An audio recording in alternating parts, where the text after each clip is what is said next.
जी अली अब्दुल्ला।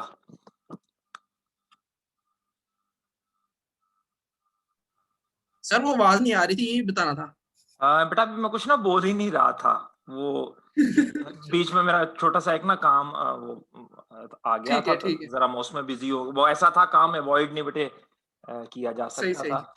तो वालिद बिल्कुल। साहब एक्चुअली ना पानी पीने के लिए कह रहे थे, बीमार हैं वो, तो मैं जरा उधर बिजी हो गया था। I am sorry.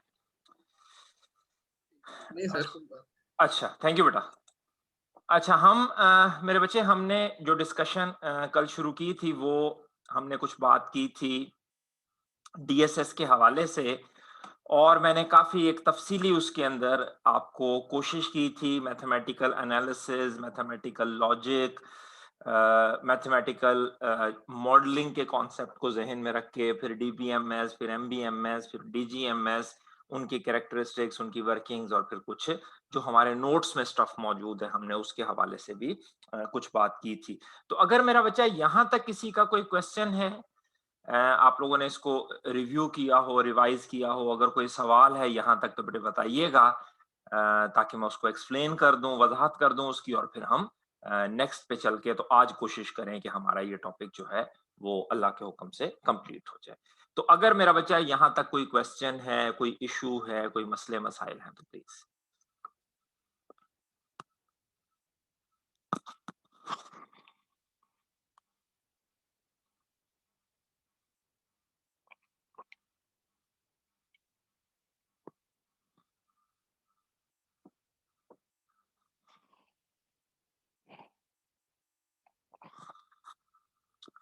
जी बेटा, कोई क्वेश्चन नहीं है फिलहाल। चलें, ओके हो गया। देखते हैं जरा गुफ्तगू को आगे बढ़ा के, और कल हमने जो बुनियादी बात तय की थी वो बेटे ये थी कि डीएसएस जो है वो एक ऐसा, आप कहिए कि कंपोनेंट है हमारे इंफॉर्मेशन सिस्टम का, जो किसी भी लेवल पे यूज हो सकता है। रीजन उसके बिहाइंड क्या है कि किसी भी लेवल के ऊपर डिसीजन मेकिंग की जरूरत पड़ सकती है। फिर हमने कल मजीद बात की थी, इसकी कुछ कैरेक्टरिस्टिक्स देखी थी, और बाकी कुछ चीजें देखी थी कि किस तरह से ये वर्किंग करेगा। अब इसी डीएसएस में मैं बेटा आपको एक कुछ डायमेंशंस और से आगाह करना चाहता हूं, जिसमें हमने कहा था कि भाई चूंकि स्ट्रेटेजिक डिसीजंस बहुत इंपॉर्टेंट होते हैं, पूरी ऑर्गेनाइजेशन को वो एक गाइडलाइन प्रोवाइड करते हैं। चूंकि वो डिसीजंस इंपॉर्टेंट बहुत ज्यादा हैं, तो उन डिसीजंस को अच्छे से करने के लिए, इफेक्टिवली और एफिशिएंटली और ऑप्टिमम सॉल्यूशन ढूंढने के लिए, हमने एक खास डीएसएस, जरा बात के ऊपर गौर रखिएगा, है डीएसएस ही, लेकिन वो एक खास डीएसएस है specifically made to cater for the needs of the top management. अब जब मैं बेटे ये बात कह देता हूं कि इट इज अ डीएसएस, तो फौरी तौर पर आपको ये चीज समझ आ जानी चाहिए कि भाई बेशक ये टॉप मैनेजमेंट के लिए है, लेकिन इसमें भी डीबीएमएस भी होगा, इसमें एमबीएमएस भी होगा, इसमें डीजीएमएस भी होगा। ये तीनों कंपोनेंट्स आपस में लिंक्ड होंगे और ये डिसीजन परफॉर्म करने में हमारी हेल्प करेगा। हमने उसे एग्जीक्यूटिव इंफॉर्मेशन सिस्टम कहा। अच्छा, कुछ जगहों पे बेटा ये आपको ईएसएस के नाम से भी नजर आएगा, इसको एग्जीक्यूटिव सपोर्ट सिस्टम भी कहते हैं। एग्जीक्यूटिव इंफॉर्मेशन सिस्टम या एग्जीक्यूटिव सपोर्ट सिस्टम। और फिर हमने कहा कि भाई डीएसएस की एक और शक्ल है, ये जो शक्ल है ये डीएसएस की तरह हर लेवल पे यूज होगी। ईआईएस में तो मैंने ये कहा ना कि है तो डीएसएस, लेकिन बना है भाई टॉप मैनेजमेंट के लिए, सुपीरियर नहीं, मतलब स्ट्रेटेजिक मैनेजमेंट के लिए। जो दूसरा डीएसएस मैं बता रहा हूं with the name as expert system, ये मैं आपको बता रहा हूं कि लाइक एनी डीएसएस ये यूज होगा all the levels of management पे।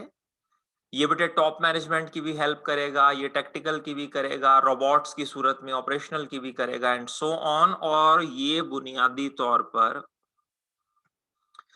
बनाया गया है, डिफाइन किया गया है ताकि हमें प्रोवाइड की जा सके एक opinion of a non human expert.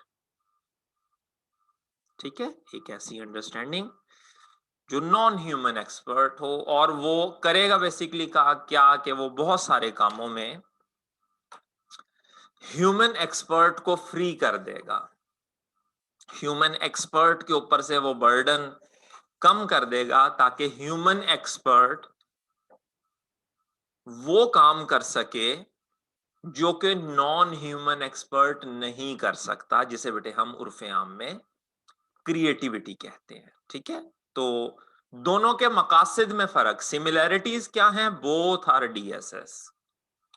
मकसद क्या है, ईआईएस का मकसद है स्ट्रेटेजिक को हेल्प प्रोवाइड करना, ईएस का मकसद है non human expert opinion provide करना। और इनमें डिफरेंस क्या है कि वो स्ट्रेटेजिक मैनेजमेंट के लिए है स्पेसिफिकली, और ये तमाम के तमाम लेवल्स ऑफ मैनेजमेंट के ऊपर यूज होगा।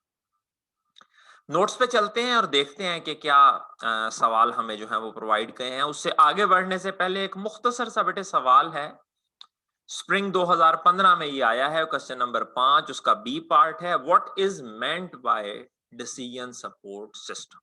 ठीक है, बिल्कुल सीधी सीधी सी इसकी डेफिनेशन लिख देनी थी, और उसके बाद फिर बेटा उसने कैरेक्टरिस्टिक्स को आइडेंटिफाई करने के लिए कहा है। 4 नंबर का एक मुख्तसर सा सवाल था। ये ऊपर जो आपने पढ़ा है ना, ये इतना टुकड़ा, ये छोटा फिलहाल जो स्क्रीन के ऊपर आपको नजर आ रहा है, एग्जैक्टली यही उठा के वहां पर छाप देना था। कोई इसमें अमेंडमेंट नहीं थी करनी, कोई कुछ नहीं था करना, और आपका वो क्वेश्चन जो है वो कंप्लीट हो जाना था। बिल्कुल आसान सिंपल सवाल था। EIS की तरफ चलते हैं। Executive information system is a computer based system that serves the information that is needed bye, ले बेटा इसको हाईलाइट कर लीजिए, ये इसका बुनियादी मामला है, वेरियस टॉप एग्जीक्यूटिव्स। मैंने आपको बेटा पहले भी समझाया था कि अब ना जो मॉडर्न हमारी बुक्स हैं उसमें हमने ये टॉप बॉटम लो लिखना छोड़ दिया है। आप लोग ना क्या कीजिए, ये टॉप को अंडरलाइन करके ना या स्टेरिक लगा के तो इसके साथ लिख लीजिए स्ट्रेटेजिक। ठीक है, टॉप लो ऐसा महसूस होता है जैसे कोई जातें हैं, कोई ऊपर की जात का है, कोई नीचे की जात का है। नहीं, ऐसा नहीं है। मैंने पहले भी जब समझा रहा था तो बेटे बताया था कि ऑर्गेनाइजेशन में अगर ऑर्गेनाइजेशन सर अहमद जब्बार साहब की लीडरशिप के बगैर नहीं चल सकती, तो ये जो हमारा बच्चा ये जो क्लासरूम्स वगैरह में सफाई करता है, या जो बच्चा बाहर सिक्योरिटी पे खड़ा है, इनके बगैर भी नहीं चल सकती। ठीक है ना, हमने जब ऑर्गेनाइजेशन की डेफिनेशन पढ़ी थी तो हमने पढ़ा था कि जी an identifiable group of people contributing their efforts. हर बंदा अपनी अपनी, कोई मेंटल एफर्ट कंट्रीब्यूट कर रहा है, कोई फिजिकल एफर्ट कंट्रीब्यूट कर रहा है, और हर बंदा अपनी एफर्ट कंट्रीब्यूट कर रहा है, तो as a result the whole organization is moving और is travelling towards its goals and objectives. ठीक है, तो टॉप एग्जेक्टिव्स की बजाय ज्यादा खूबसूरत लफ्ज क्या है कि जो हमारे स्ट्रेटेजिक एग्जेक्टिव्स हैं ये उनके लिए बना है। It provides very rapid access to the timely information and also offers direct access to different management reports। ठीक है, सिंपल सी बात है। MIS नीचे रिपोर्ट्स बना बना के देता जाता है, जो EIS है वो क्या करता है, उन रिपोर्ट्स को बहुत बहुत आसानी से, बहुत तेजी से, मतलब मैं आपको हमारे इधर फैसलाबाद में एक ऑर्गेनाइजेशन है, टेक्सटाइल का उनका काम है, उनकी एक लॉन भी बड़ी मशहूर है मार्केट में, अच्छा ब्रांड है। तो उनके पास ओरेकल फाइनेंशियल की वर्किंग जो है वो मैंने होते हुए देखी थी, और उसका एक फीचर जो स्पेसिफिकली वो जो बंदा जो डिजाइन कर रहा था उसके साथ कुछ सलाम दुआ थी। तो एक फीचर जो उसने मुझे स्पेसिफिकली हाईलाइट किया था वो ये था कि स्क्रीन के ऊपर ना जो मेन स्क्रीन इंटरफेस आ रहा था वहां पर उसने एक कमांड बटन एक था, कहता जी जैसे ही आप इस बटन को क्लिक करेंगे ना, राइट नाउ, बिल्कुल इस वक्त कंपनी ने क्या प्रॉफिट कमाया है वो आपको विद इन सेकेंड्स एक डिटेल पूरी दे देगा। यानी जो टॉप एग्जेक्टिव है, जो चेयरमैन है या बोर्ड ऑफ डायरेक्टर्स हैं, कोई भी जिसे उसकी एक्सेस है, अगर वो देखना चाहते हैं कि जी राइट नाउ ये 12:25 के ऊपर हमारा क्या प्रॉफिट है, बटन को क्लिक करें, ठक करके वो सारे डेटा को एक्युमुलेट करके आपको बड़ी क्विक, या वो देखना चाहते हैं जी 12:25 पे हमारी प्रोडक्शन किस पोजीशन पे है, 12:25 पे एग्जैक्ट हमारे कितने एम्प्लॉइज प्रेजेंट हैं, कितने एम्प्लॉइज लीव पे हैं, जस्ट सिंगल क्लिक के अंदर वो आपको डेटा जो है वो बहुत टाइमली, बहुत quickly various type of data को एक्सेस दे रहे थे। इसकी बेटा जरा कैरेक्टरिस्टिक्स कुछ पढ़ लेते हैं। और कैरेक्टरिस्टिक्स पढ़ते वक्त बेटा एक चीज को जरा गौर कीजिएगा, थोड़ा सा तवज्जो रखिएगा कि जो कैरेक्टरिस्टिक्स आपने डीएसएस की देखी हैं, काफी सारी उससे मिलती जुलती ही कैरेक्टरिस्टिक्स आपको यहां नजर आएंगी, क्योंकि बहरहाल ये भी एक अपनी नेचर में एक डीएसएस ही है।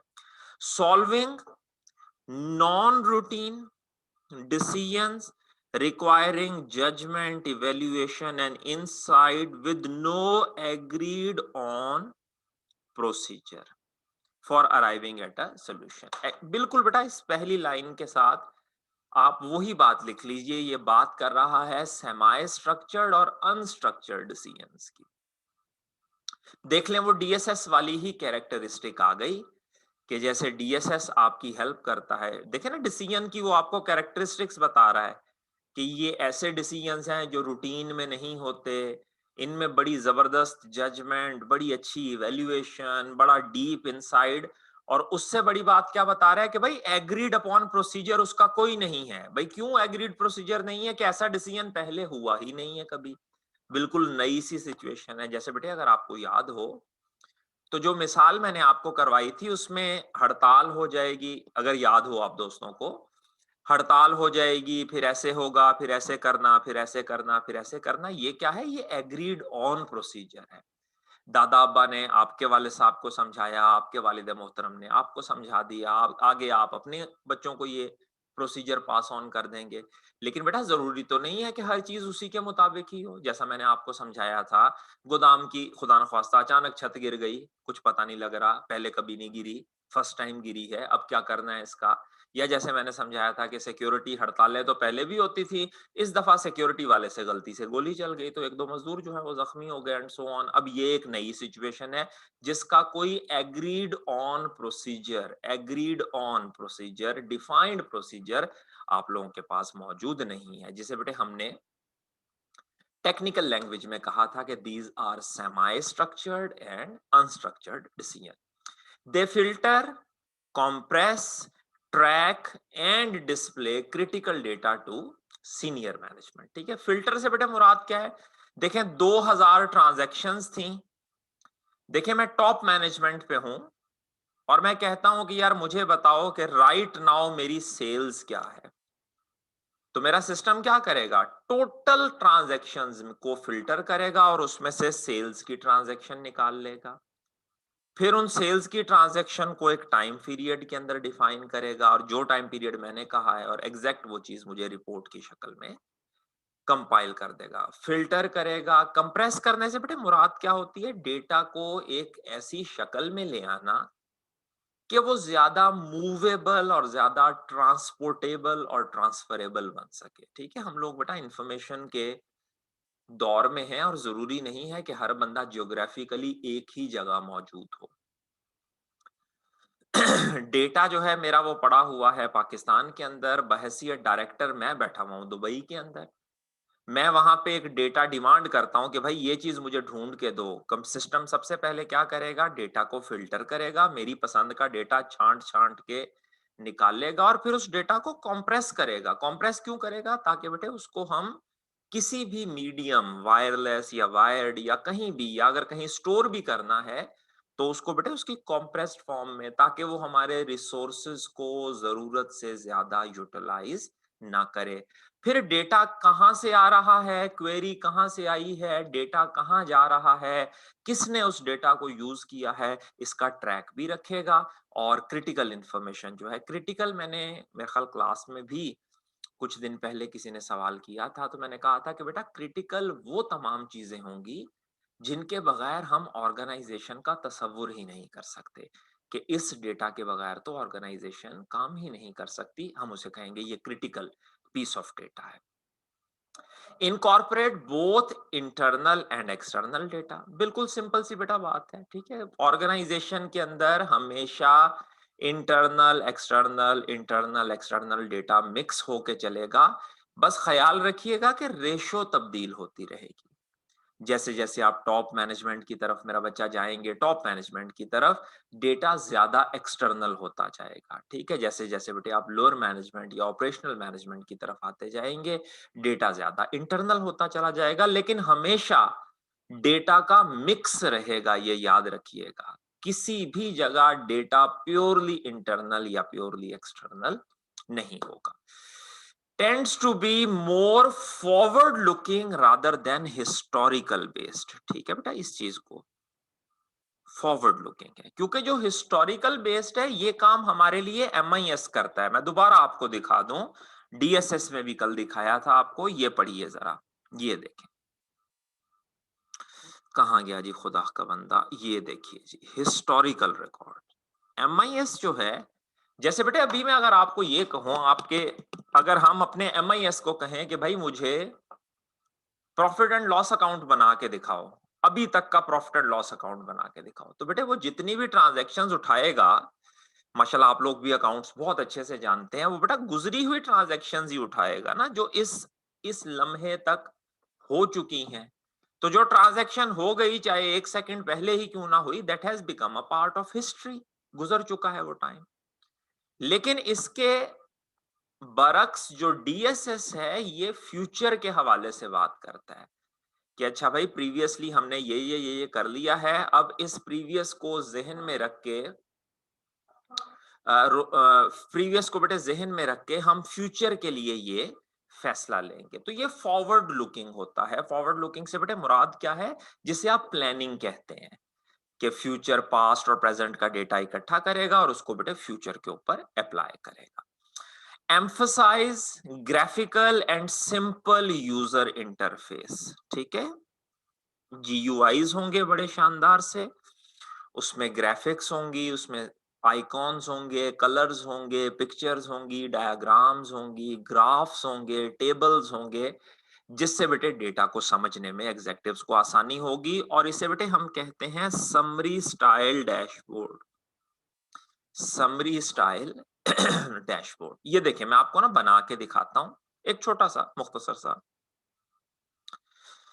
कि ये बेटे फॉर एग्जाम्पल आप यूं कहिए कि ये हमारे EIS की स्क्रीन है, ठीक है। इसके टॉप के ऊपर टिप्स कॉलेज ऑफ अकाउंटेंसी लिखा नजर आ रहा है, नीचे को ईयर, इधर डेट, इधर टाइम, ठीक है। ये हमारा EIS है। अब इस EIS को बेटा मोस्टली कौन यूज कर रहा होगा? सर अहमद यूज कर रहे होंगे, सर जुनैद यूज कर रहे होंगे, सर जीशान आबिद यूज कर रहे होंगे। और इसके ऊपर डेटा जो है बेटा वो समरी स्टाइल में आ रहा होगा, समरी स्टाइल में। जैसे मे बी यहाँ एक आइकॉन बना नजर आ रहा हो CFAP, यहाँ एक आइकॉन बना नजर आ रहा हो कैफ, यहाँ एक आइकॉन बना नजर आ रहा हो AFC, यहाँ बेटे एक आइकॉन फॉर एग्जाम्पल बना नजर आ रहा हो BCom, यहाँ एक आइकॉन बना नजर आ रहा हो लाइक आप हैं जी आईकॉम एंड सो ऑन, ठीक है। ये आइकॉन्स बने हुए। हमारा एग्जीक्यूटिव किसी भी एक आइकॉन के ऊपर क्लिक करे तो इस स्क्रीन के आगे बेटा, अब ये मैं डिस्प्ले आपको समझाने के लिए ये मैं नेक्स्ट स्क्रीन बना रहा हूं, तो नेक्स्ट स्क्रीन क्या होगी बेटा, उसके ऊपर कैफ की डिटेल ओपन हो जाएगी, कैफ 1, कैफ 2, कैफ 3, कैफ 4, कैफ 5, 6, 7, 8 जितने भी हैं। फॉर एग्जाम्पल बेटा वो कैफ 4 के ऊपर क्लिक करते हैं तो नेक्स्ट स्क्रीन हो जाएगी जिसके ऊपर कैफ 4 की डिटेल आना शुरू हो जाएगी। नंबर ऑफ स्टूडेंट्स इतने हैं, फला इतने हैं, ये इतना है, इतने प्रेजेंट हैं, इतने एब्सेंट हैं, टीचर ने इतने बजे क्लास शुरू की, इतने बजे खत्म कर दी, ये कर दिया वो। तो अगर आप गौर करें बेटे तो ये बेसिकली क्या है, ये जो आपकी सामने ये डिस्प्ले हो रहे हैं, these are called dashboards. Word dashboard बेटे आप लोग अपनी कार से भी वाकिफ होंगे, आपकी कार में भी एक डैशबोर्ड होता है जिसके ऊपर पूरी कार की इंफॉर्मेशन समरी स्टाइल में आ रही होती है। स्पीड क्या है, उसके इंजन का आरपीएम क्या है, इंजन की हीटिंग क्या है, फ्यूल की क्या सिचुएशन है, लाइट्स की क्या सिचुएशन है, इंडिकेटर्स की, मोड कौन सा, मतलब डिफरेंट इंफॉर्मेशन क्लस्टर की सूरत में। और इसमें बेटे एक बहुत मजेदार चीज जो आप दोस्तों ने समझनी है वो ये है, इसे हम कहते हैं ड्रिलिंग डाउन। इसे हम कहते हैं ड्रिलिंग डाउन, या इसको डेटा माइनिंग भी कहते हैं किसी हद तक, लेकिन एक्चुअली कॉमन जो वर्ड यूज होता है वो ड्रिलिंग डाउन है। देखिए आप ड्रिल कर रहे हैं ना, पहले आपने कैफ पे क्लिक किया तो और डिटेल से आप गौर करें बेटा, जब आप जमीन को ड्रिल करते हैं या किसी भी चीज को ड्रिल करते हैं तो वो चीज की डिटेल्स आपके सामने आना शुरू हो जाती हैं। आप डेंटिस्ट के पास जाते हैं, कहते हैं भाई मेरे दांत में दर्द हो रही है, तकलीफ है, वो कहता है अच्छा जी आप बैठिए, वो ड्रिल की मदद से उसको थोड़ा थोड़ा छील के तो उस जो दाढ़ है या दांत है उसके अंदर देखने की और समझने की कोशिश करता है कि इसका आप क्या इलाज करना है। तो ये देखें जैसे जैसे बेटे आप ड्रिल डाउन करते चले जा रहे हैं, चीजें वैसे वैसे डिटेल्ड होती चली जा रही हैं। ठीक है, मतलब फॉर एग्जाम्पल अगर मैं एक जर्नल इंफॉर्मेशन देखना चाहता हूं तो मैं पहली स्क्रीन देख लूंगा। मजीद इंफॉर्मेशन डिटेल में चाहिए कि अच्छा भाई ठीक है मेरे पास 6 क्लासें चल रही हैं लेकिन कैफ में क्या हो रहा है, तो वो अगली ये वाली स्क्रीन खोल देगा। ये जो स्क्रीन नंबर 2 है ये 1 से ज्यादा डिटेल्ड है, स्क्रीन नंबर 3 जो है ये 2 से ज्यादा डिटेल्ड है, एंड सो ऑन, ये प्रोसेस जो है वो चलता जाएगा। तो ये कहलाते हैं बेटा समरी स्टाइल डैशबोर्ड्स, जिसमें हम डेटा को अपनी जरूरत के मुताबिक डिटेल में देखने के लिए हम उसे ड्रिल डाउन कर सकते हैं। और फिर देखिएगा एग्जीक्यूटिव्स कैन ड्रिल डाउन, ये देखें ये वर्ड उसने यूज किया है, drill down into various components of the dashboard. और जैसे जैसे बेटे वो ड्रिलिंग करते चले जाएंगे इंफॉर्मेशन उसी सूरत में डिटेल्ड होती चली जाएगी। Help senior management to make unstructured decisions. ये थोड़ा सा बेटे यहाँ इसने लिखने में फिर दोबारा गड़बड़ कर गया है, अनस्ट्रक्चर्ड के साथ बेटा सेमाई स्ट्रक्चर्ड भी कर लें। और मैं आपको ये बात क्लियर कर दूं कि इसका ये मतलब नहीं है कि स्ट्रक्चर्ड में ये हेल्प नहीं कर सकता, हर तरह के डिसीजन में हेल्प कर सकता है। स्ट्रक्चर्ड में भी कर सकता है, अनस्ट्रक्चर्ड में भी कर सकता है, सेमाई स्ट्रक्चर्ड में भी कर सकता है। ये अलहदा बात है कि बेटा इस हेल्प की ज्यादा जरूरत हमें कहाँ पड़ती है, अनस्ट्रक्चर्ड और सेमाई स्ट्रक्चर्ड में ज्यादा बनती है। इस पॉइंट को, ये जो बेटा थर्ड लास्ट पॉइंट है हेल्प सीनियर मैनेजमेंट, इसको मेरा बच्चा आप लिंक कर लें पहली कैरेक्टरिस्टिक के साथ। ये पहली कैरेक्टरिस्टिक को ही जरा थोड़ा सा इसने दोबारा से यहां तहरीर कर दिया है, trend to be very expensive.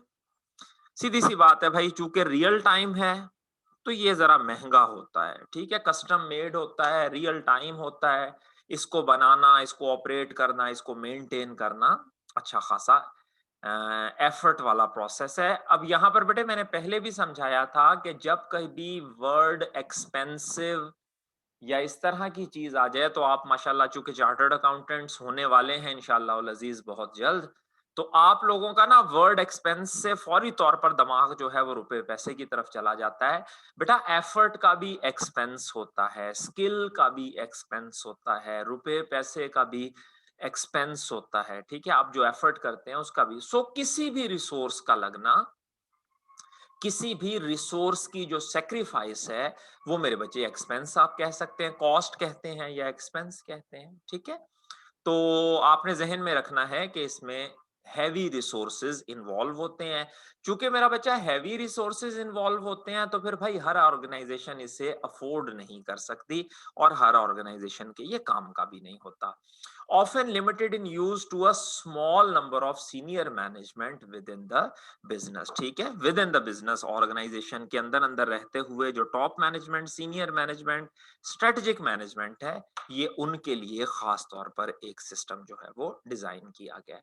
अगर मेरा बच्चा आप ये 4 5 6 ये जितनी भी बुलेट्स हैं अगर आप इनके मोटे मोटे पॉइंट्स जहन में रखें ना, तो वो 3 पॉइंट्स बनते हैं। पहली बात, ये डिसीजंस में हेल्प करेगा। दूसरी बात, ये डिसीजंस में हेल्प करेगा स्ट्रेटेजिक मैनेजमेंट की। बेटा तीसरी बात, वो डिसीजंस जो हैं वो स्ट्रक्चर्ड, सेमी स्ट्रक्चर्ड और अनस्ट्रक्चर्ड भी हो सकते हैं। इन्हीं 3 मेन पॉइंट्स को उसने 6-7 बुलेट्स के अंदर जिसे कहें कि फैला के लिख दिया है। दुरुस्त होगी सर बात? इसका एक मुख्तसर सा सवाल भी देख लें। स्प्रिंग 2017 में क्वेश्चन नंबर 10 उसका ए पार्ट जो है, explain briefly what an executive information system is. बिल्कुल सादा सी डेफिनेशन, वो जो ऊपर लिखी हुई है, ठीक है, यही जो 2-2.5 लाइनें ऊपर लिखी हैं, एग्जैक्टली यही छापा लगा देना था। आइडेंटिफाई एनी 5 कैरेक्टरिस्टिक्स, ठीक है, एनी 5 उसने कहा है। आप उनमें से बेटे कुछ 6 भी लिख दें, 7 भी लिख दें, तो कोई ऐसा मसला नहीं है।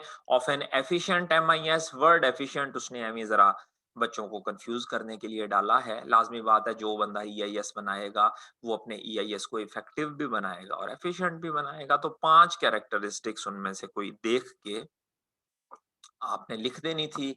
एग्जैक्ट जो ऊपर लिखा हुआ है उसका ये छापा था। कोई इतनी लंबी चौड़ी इसके अंदर टेक्निकल नॉलेज इन्वॉल्व नहीं थी, ठीक है, आसान क्वेश्चन था। 1 से 2 मिनट के अंदर मेरा बच्चा, मैं खामोश होने लगा हूं 1 से 2 मिनट के लिए।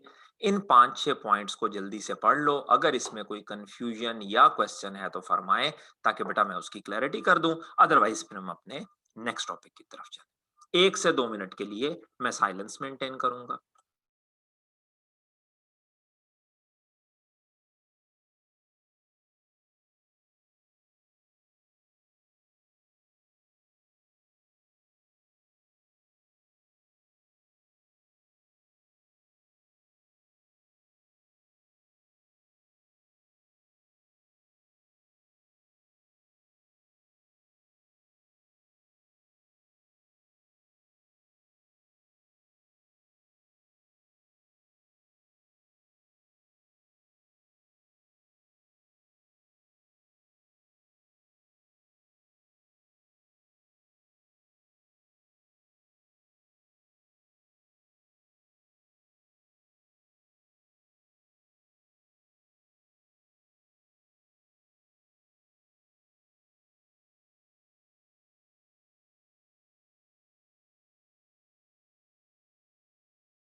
जी बेटा, कोई क्वेश्चन यहां तक, कोई कंफ्यूजन किसी पॉइंट में?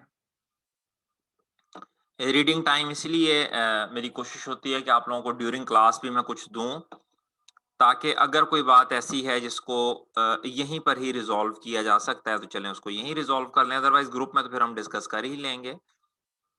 तो यहाँ तक मेरे बच्चे कोई क्वेश्चन, कोई इशू, कोई बात जिसको समझने में मसले मसाइल हो रहे हो?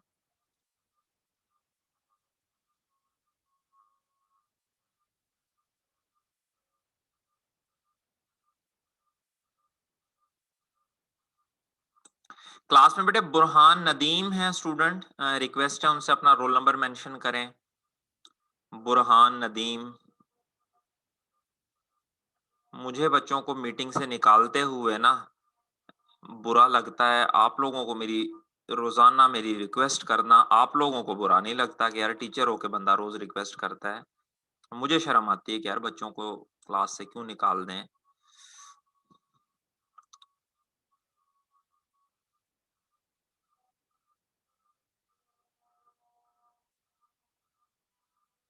ओके जी, अगर मेरा बच्चा यहां तक फिलहाल कोई सवाल नहीं है, अल्हम्दुलिल्लाह चीजें क्लियर हैं आपको, तो एक स्टेप मैं आगे बढ़ता हूं और चलता हूं एक्सपर्ट सिस्टम की तरफ। अब एक्सपर्ट सिस्टम पे बेटे जाने से पहले जरा इसकी जो बुनियादी कैरेक्टरिस्टिक्स हैं जरा वो देखते हैं। An expert system is a computer program which uses database of expert knowledge to offer advice और मेक डिसीजन। ठीक है, एक डेटाबेस बनी हुई होगी, उस डेटाबेस के अंदर बहुत सारा एक्सपर्ट नॉलेज होगा। अब यहां से ना एक बेटा चीज समझिएगा जो कि बहुत इंपॉर्टेंट है, बहुत इंपॉर्टेंट, कि बेटा जो एक्सपर्ट सिस्टम है उसके पास जो नॉलेज है वो भी ह्यूमंस ने ही डाला हुआ है उसके अंदर।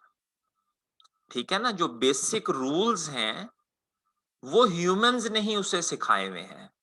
सो इसका मतलब क्या हुआ कि भाई कोई भी एक्सपर्ट सिस्टम जो है वो ह्यूमन क्रिएटिविटी के अलावा काम नहीं कर सकता। बेसिक बुनियाद ह्यूमन ही रखेंगे और फिर एक्सपर्ट सिस्टम उसके अंदर मजीद इंप्रोवाइजेशन करता चला जाएगा। करेगा क्या? ये एडवाइस करेगा, डिसीजंस करेगा, इट सॉल्व कॉम्प्लेक्स प्रॉब्लम।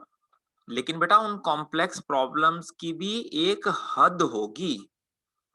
ठीक है, ये बात को ना बेटा एहतियात से जरा समझते जाइएगा। अल्लाह ताला ने अशरफुल मखलूकात अपने नायब इंसान के अंदर ये सलाहियत रखी है कि बेटा उसकी डोमेन बहुत वाइड है। इंसान की डोमेन बहुत वाइड है। इंसान, आप कभी गौर करें, मल्टीपल चीजों पे हम सोचते हैं और डिसीजन मेकिंग करते हैं, यहां ऐसे नहीं होगा। अगर कोई मेडिकल का एक्सपर्ट सिस्टम है तो उसकी डोमेन मेडिकल होगी और मेडिकल की भी पर्टिकुलर फील्ड होगी। ठीक है, ऐसे नहीं होगा कि वो अपनी फील्ड से बाहर निकल के डिसीजन, जैसे बेटा आम, मैं सिंपल एक एग्जांपल दूं, हड्डियों के डॉक्टर हैं, हड्डियों के डॉक्टर साहब हैं, उनकी डोमेन ऑर्थोपेडिक है, हड्डियों का इलाज है। मैं उनके पास जाता हूं, मैं कहता हूं डॉक्टर साहब सर में बड़ी दर्द हो रही है, यार को दवाई बता दो, या गले में बड़ी तकलीफ है, को दवाई बता दो, या आंखों में जलन हो रही है, क्या ड्रॉप डालूं? तो उनको पता होगा, वो लिख देंगे क्योंकि उन्होंने पढ़ा है या कहीं अपनी डोमेन से बाहर उनके पास नॉलेज है। एक्सपर्ट सिस्टम में वो कहता है कि भी सॉल्व कर लेगा प्रॉब्लम्स को, कॉम्प्लेक्स को भी सॉल्व कर लेगा, लेकिन अपनी डोमेन के अंदर ही करेगा। ये डोमेन से बाहर निकल कर सोचने की सलाहियत नहीं रखता। दैट इज वाई बेटा ये क्रिएटिविटी भी नहीं कर सकता, क्योंकि ये अपनी डोमेन के अंदर ही रहेगा, उस डिफाइंड नॉलेज के अंदर अंदर ही रहेगा। At a level of extraordinary human intelligence at and expertise. ठीक है, वो रहेगा डोमेन में, लेकिन भाई चूंकि इसमें कैपेबिलिटी बड़ी अच्छी है, इसकी स्पीड बहुत अच्छी है, ये कंसिस्टेंट बहुत है, इलेक्ट्रॉनिक सिग्नल्स हैं एंड सो ऑन, तो ये बड़ी तेजी से और बड़ा अच्छा से काम करेगा। लेकिन भाई इसकी डोमेन लिमिटेड होगी, ये याद रखिएगा। It contains high quality knowledge which is required to exhibit intelligence. ठीक है, कोई भी इंटेलिजेंट डिसीजन लेने के लिए जो बेटे नॉलेज, जिस नॉलेज की जरूरत होती है वो नॉलेज इसके पास मौजूद होगा। It is design to provide capabilities similar to those of a human expert. ठीक है, आप यूं कहिए काफी सारे साल पहले बेटा चाइना के अंदर बाकायदा उन्होंने एक कंपटीशन करवाया था। नेट के ऊपर सर्च कीजिएगा, यूट्यूब पे देखिएगा, शायद वो वीडियो आपको मिल जाए, क्योंकि मैंने भी यूट्यूब पे ही देखी थी।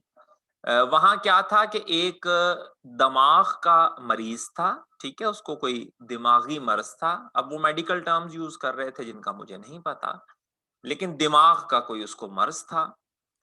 और उन्होंने क्या किया कि जितना भी उस मरीज का डेटा था ना, जितना भी डेटा, वो उन्होंने चाइना के जो टॉप फिजिशियंस और सर्जन्स हैं दिमाग के, उन्होंने वो डेटा उनको दिया, सबको, कि भाई ये डेटा है, इसको देखो और सजेस्ट करो कि क्या हो सकता है इस मरीज के साथ। किसी ने बेटे 5 घंटे लगाए, किसी ने 7 घंटे लगाए, किसी ने 6 घंटे लगाए, और डेटा जो है वो प्रोवाइड किया। और जो उन डॉक्टर्स ने बेटे जो ओपिनियन दिया था, जहां तक मुझे याद है, उस ओपिनियन में जो एवरेज एक्यूरेसी थी ना, वो 60 से 65% थी एवरेज एक्यूरेसी। उन्होंने वही डेटा एक non human expert, medical expert में फीड किया और उसे कहा कि भाई प्रोसेस करो इसको। तो बेटे इसने विद इन मेरा ख्याल शायद 15 मिनट्स पूरा का पूरा डेटा इसने एनालाइज कर लिया था, बल्कि 15 भी ज्यादा बता रहा हूं, कम था। और जो सबसे जबरदस्त बात थी वो ये थी कि इसका एक्यूरेसी लेवल 95 प्लस था। जो आम फिजिशियंस जहां ऑन एवरेज 60-65 पे घूम रहे थे, इसने, रीजन उसके बिहाइंड क्या है कि बेटा इसके पास प्रोसेसिंग की और एनालिसिस की और ह्यूज डेटा, टेराबाइट्स और एक्साबाइट्स में डेटा जो है ये उसको कंपाइल अप कर सकता है और प्रोसेस कर सकता है, एंड सो ऑन। इसके जो मेजर कंपोनेंट्स है, यहां दोस्तों एक छोटा सा आप लोगों ने, छोटी सी एक आपने ना वर्किंग करनी है। इसके 3 कंपोनेंट्स हैं, उसने नाम लिखा हुआ है नॉलेज बेस, इन्फ्रेंस रूल्स और यूजर इंटरफेस। छोटी सी एक बेटा तकलीफ कीजिएगा, नॉलेज बेस के आगे ब्रैकेट में लिख लीजिए डीबीएमएस, जो मैंने कल आपको डीबीएमएस पढ़ाया है। ये एग्जैक्टली वही चीज है, ठीक है, बस सिर्फ उसका नाम बदल दिया है, उसको नॉलेज बेस कह दिया है। इन्फ्रेंस रूल्स के आगे बेटे एमबीएमएस लिख लीजिएगा, बिल्कुल वही काम होगा। मॉडल्स को एनालाइज किया जाएगा, वहां लॉजिक डेवलप की जाएगी, ऑप्टिमाइजेशन की जाएगी और मैथमेटिकल मॉडलिंग की जाएगी इन्फ्रेंस रूल्स में। ये एग्जैक्टली एमबीएमएस है। और बेटा यूजर इंटरफेस के आगे ब्रैकेट में लिख लीजिएगा डीजीएमएस, ठीक है। ये उसी तरह से डायलॉग जनरेट करेगा, टू वे होगा, यूजर से एक्सपर्ट सिस्टम तक और एक्सपर्ट सिस्टम से यूजर तक, और मल्टाई फॉर्मेट्स के अंदर ये इनपुट भी ले सकता है और आउटपुट भी, ठीक है। सो ये मुझे समझाने की जरूरत नहीं है, कल मैंने बहुत तफसील से ये चीज समझाई थी। आप लोग इसको पढ़ लीजिएगा और अगर कोई सवाल हो तो मैं उसको रिप्लाई कर दूंगा। दोबारा से सुन लें, नॉलेज बेस बेटे टिपिकली आपका डीबीएमएस है, वो एमबीएमएस है और वो आपका डीजीएमएस है। जो असल सवाल इसमें बनता है, और बेटा पेपर में वो उसने पूछा भी है और बच्चे कंफ्यूज भी हुए हैं, वो ये है actually, in order to have a successful expert system certain essentials are required, ठीक है। इसको बेटे हम प्री रेक्विजिट्स भी कहते हैं, प्री रेक्विजिट्स, ठीक है। जैसे आप कहते हैं ना, एक मैं अब माजरत के साथ, चूंकि रोजे हैं, लेकिन माशाल्लाह मजबूत ईमान वाले हैं आप, ऐसी कौन सी बात है, छोटी सी बात से तो नहीं आप परेशान हो जाएंगे। जैसे बेटा फॉर एग्जांपल वालदा मोहतरमा खाना बनाती हैं, कोई मटन की डिश बनाती हैं, तो अम्मा कहती हैं, अम्मा आपसे कहेंगी कि बेटा अच्छा सा गोश्त लेके आओ। गोश्त आप जितना अच्छा लेके आओगे, जो खाना है ये उतना ही शानदार बनेगा। यानी आप यूं कहें कि अच्छा खाना बनाने का प्री रेक्विजिट, अब इसकी मुझे, इसका मैं उर्दू आपको क्या बताऊं, कि जो उसकी बुनियादी शर्त है या जो बुनियादी चीजें, बुनियादी एजम्पशंस जो आपने पूरी करनी है, इसमें बेटा एक चीज को ना समझिएगा जरा, कि ये जो है ये एक्सपर्ट सिस्टम जो है ये हर ऑर्गेनाइजेशन अफोर्ड नहीं कर सकती, और हर ऑर्गेनाइजेशन के बेटा ये काम के भी नहीं है, ठीक है ना। मतलब फॉर एग्जांपल अब आपके पड़ोस में एक दुकान है छोटी, करियाने वाली स्टोर है, कोई जनरल स्टोर है छोटा, तो वो एक एक्सपर्ट सिस्टम लगा के बैठ जाए जहां चुंगे में प्रोडक्ट ही को 10 हैं, तो उसको तो बेटे सिर्फ कॉस्ट ही पड़नी है। हाँ, एक्सपर्ट सिस्टम काम करते हुए आपको नजर आएंगे अमेज़न में, ठीक है, जहां मिलियंस और बिलियंस की ट्रांजैक्शंस हो रही हैं और मिलियंस और hundreds of thousands of products जो हैं वो चल रही हैं, और उनके कंपोनेंट्स और उनकी मूवमेंट और हजारों के हिसाब से सप्लायर हैं और लाखों के हिसाब से कस्टमर हैं। वहां इंटेलिजेंट गेसेस या इंटेलिजेंट डिसीजन मेकिंग में तो there are certain prerequisites, वो कहता है कि जी इसेंशियल्स हैं, अगर वो इसेंशियल्स पूरे हो रहे हैं तो इसका मतलब है कि वहां एक्सपर्ट सिस्टम अप्लाई करना हमें फायदे में रहेगा। क्या क्या है? A subject area which can be suitably defined, ठीक है, और ये डिफाइन कौन करेगा? ये ह्यूमंस डिफाइन करेंगे। ऐसा सब्जेक्ट एरिया जिसको सुटेबली डिफाइन, बेटे जब तक आप किसी चीज को डिफाइन नहीं करेंगे, उसके डेटा और डेटा के रूल्स कैसे फीड करेंगे आप सिस्टम में? मैं मिसाल देता हूं, जैसे बेटे कुछ माह पहले या साल एक पहले जब ये कोविड स्टार्ट हुआ था, तो इवन जो डॉक्टर्स हैं उन बेचारों को खुद नहीं समझ आ रही थी कि ये क्या, ये कर क्या रहा है वायरस, ठीक है ना। इवन जो वायरोलॉजिस्ट हैं और जो रिसर्च करने वाले हैं वो खुद परेशान थे कि यार ये क्या हो रहा है, ये कभी कुछ ड्रामा कर देता है, अगले पेशेंट में ये कोई और ड्रामा। वो आहिस्ता आहिस्ता फिर चीज खुलनी शुरू हुई। पहले उन्होंने कहा नहीं जी बुखार होता है, फिर उन्होंने कहा नहीं जी ऐसे होता है। आगे जाके पता चला कि जिसको ये वायरस लगता है उसको सूंघने की और जो टेस्ट की उसकी हिस्स है, ये दिमाग को भी इफेक्ट करता है, और उसकी जो सूंघने की हिस्स है, और इवन कुछ पेशेंट्स के अंदर खुदा ताला रहम फरमाए और हमारे गुनाह माफ फरमाए कि कुछ पेशेंट्स में बेटा वो कैपेबिलिटी फॉर द लाइफ ही खत्म हो गई है, यानी अब वो सूंघने और चखने की हिस्से से ही महरूम हो गए हैं। इसने इतनी बुरी तरह उनके दिमाग को मुतासर किया। वो कहता है भाई आप एक्सपर्ट सिस्टम उस चीज का बना सकते हैं जिस चीज के आपका वो जो सब्जेक्ट मैटर है आप उसको डिफाइन, एक चीज की आपको ही समझ नहीं आ रही, तो बेटा आप उसका नॉलेज एक्सपर्ट सिस्टम में क्या फीड करेंगे? पहली condition. The problem can not be solve through conventional transaction processing system. ये बेटे माजरत के साथ, इंतहाई माजरत के साथ, आपकी बुक वाले ने ना एक अव्वल दर्जे की चवल मारी है। ठीक है, दोबारा आप लोगों से माजरत करता हूं, मैं इतना सख्त लफ्ज यूज कर रहा हूं, लेकिन जब भी मैं ये लाइन पढ़ता हूं मुझे शदीद गुस्सा आता है। बेटा टीपीएस तो डिसीजन मेकिंग के लिए बना ही नहीं है, ठीक है ना। टीपीएस का तो सिर्फ मकसद डेटा कलेक्शन करना है। हमने कब कहा था कि टीपीएस डिसीजन मेकिंग करेगा? ठीक है, ये लाइन यहां पर लिख रहा है problem can not be solved, तो बेटा टीपीएस तो प्रॉब्लम सॉल्विंग के लिए कभी बना ही नहीं था। ये बिल्कुल ऐसे ही है कि मेरे पास एक साइकिल खड़ा हुआ है, एक माउंटेन बाइक खड़ा हुआ है, और मैं कहूं कि अच्छा जी मैंने, कोई मुझसे पूछे आशिर साहब आपने हेलीकॉप्टर क्यों खरीद लिया, तो मैं कहूंगा कि यार मेरी ना साइकिल में प्रॉब्लम ये थी, ये उड़ती नहीं थी। ओ भाई, जब साइकिल आपने खरीदी थी ये तो उसी वक्त डिफाइंड था कि इस कमबख्त ने नहीं उड़ना, ठीक है ना। टीपीएस तो बेटा जब हमने डिफाइन किया था तभी हमने ये तय कर लिया था कि इसने डिसीजन मेकिंग नहीं करनी है, इसने सिर्फ डेटा कलेक्शन करनी है। इस पॉइंट लिखना लेकिन पेपर में आपने ऐसे ही है, मेहरबानी करके। आई कैप से हमने जिसे कहें कि कॉन्फ्रंटेशन नहीं करनी है, लेकिन समझ भी लेना है बेटा आपने नॉलेज को, कि हमें बिला वजह ये एक लाइन इसने बीच में घुसेड़ दी है। An expert who can provide the knowledge, बेटा इसको पॉइंट नंबर 1 के साथ लिंक करें, पॉइंट नंबर 3 को पॉइंट नंबर 1 के साथ लिंक करें। यानी कोई भी चीज ऐसी जिसको सुटेबली डिफाइन किया जा सकता हो, कोई भी चीज ऐसी जिसे कोई ह्यूमन एक्सपर्ट सुटेबली डिफाइन करे, और सुटेबली डिफाइन करके वो लोगों को, एक्सपर्ट सिस्टम को समझाए। Users who know what they want and how they want to use it, ठीक है, यूजर्स भी क्लियर हों कि हमने एक्सपर्ट सिस्टम को कैसे यूज करना है, किस मकसद के लिए यूज करना है, पर्पस क्या है। Knowledge engineer who can translate the expertise into facts and rules for the system. ये भी बेटा एग्जैक्ट वही बात है कि एक ह्यूमन हो, उस ह्यूमन को हमने नाम क्या दिया हुआ है? Knowledge engineer. एक ऐसा बंदा जिसके पास उस नॉलेज की बारीकियां मौजूद हों।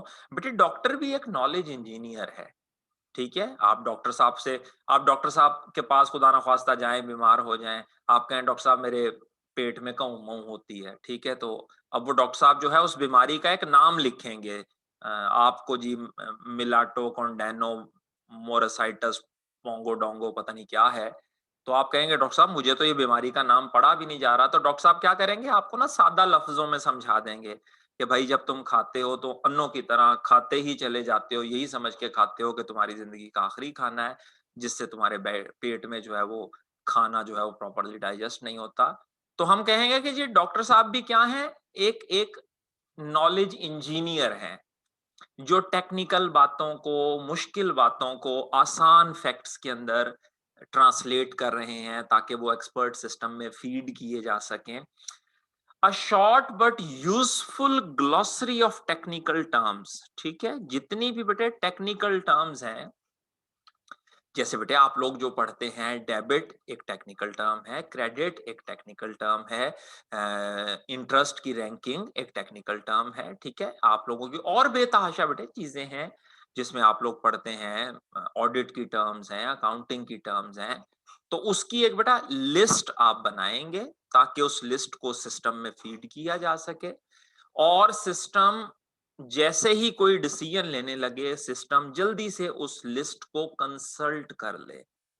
हम क्यों फीड करेंगे एक्सपर्ट सिस्टम में, ताकि एक्सपर्ट सिस्टम बेटे उसको लिस्ट को जल्दी से कंसल्ट करके एक अंडरस्टैंडिंग बना ले। अगर मैं आपको बेटा समझाऊं, अगर आप लोग थोड़ा गौर करें, तो जो पहला पॉइंट है ना, असल में यही पॉइंट है।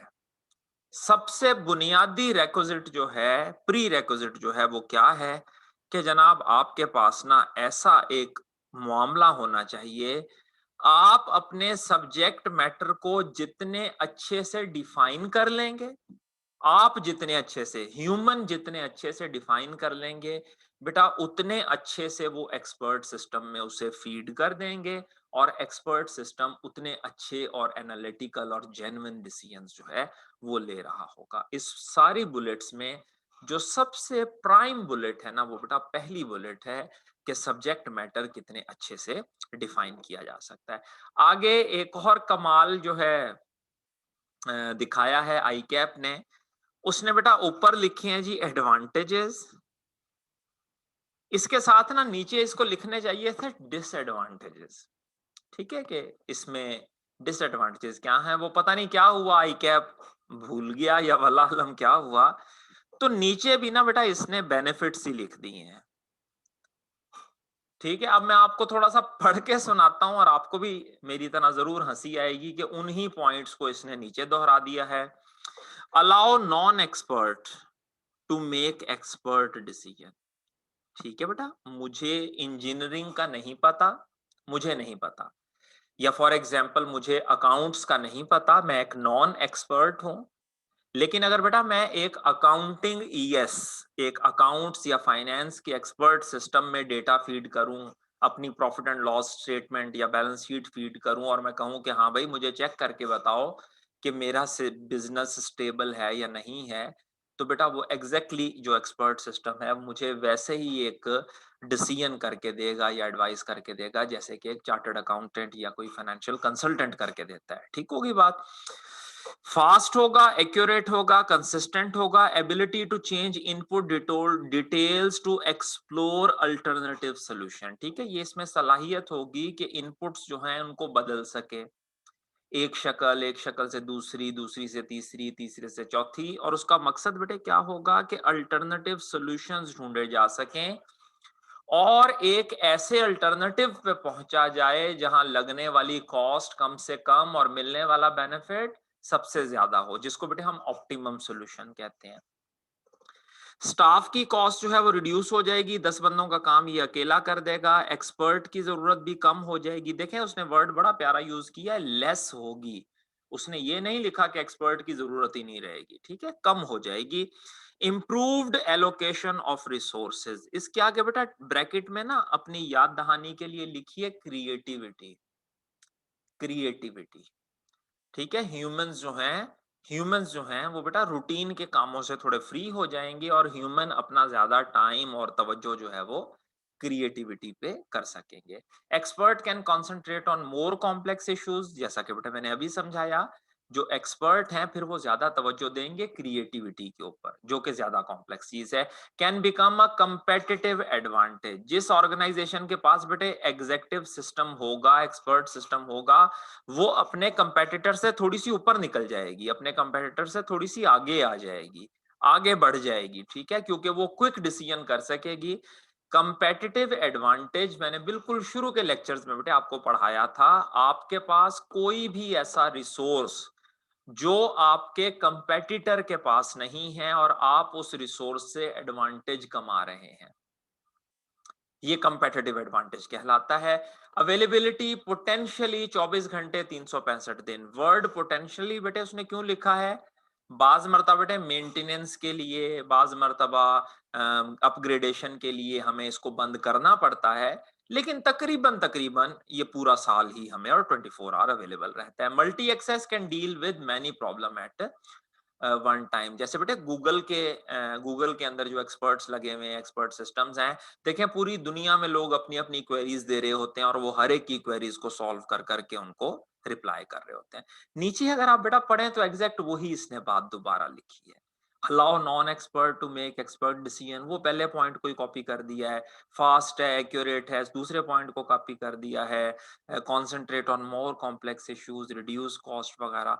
तो मुझे कुछ समझ नहीं आई कि आई कैप ने इसको दो हिस्सों में क्यों बांट के लिखा है। एग्जैक्ट उसी वही बातें हैं जिनको उसने नीचे लिख दिया है। अगर आप इसके सवालों को, अच्छा अच्छा सवाल बेटा इसके ना, टाइम अब थोड़ा सा जरा 5-7 मिनट मैंने आपके एक्स्ट्रा खा लिए हैं, तो सवाल इसके फिर इंशाल्लाह मैं आपको मंडे को करवा दूंगा। तो मंडे को हमारा ये चैप्टर जो है खुदा ताला के हुक्म से कंप्लीट हो जाएगा। ठीक है, जो भी आपकी पूरा वीकेंड आपके पास है, इस चैप्टर को अच्छी तरह से खंगालें। बार बार बेटे रिक्वेस्ट कर रहा हूं, अगर इसे याद नहीं कर सकते तो कम से कम इतना जरूर कर लें कि इसमें कोई कंफ्यूजन ना रह जाए, ताकि जब फिर नेक्स्ट आप इसको याद करें तो फिर समझने समझाने में दुश्वारी ना हो। ठीक होगी सर बात? कल इंशाल्लाह, कल से मेरी मुराद नेक्स्ट वर्किंग डे मुलाकात होती है। अपना ख्याल रखिएगा। अल्लाह हाफिज, फी अमान अल्लाह।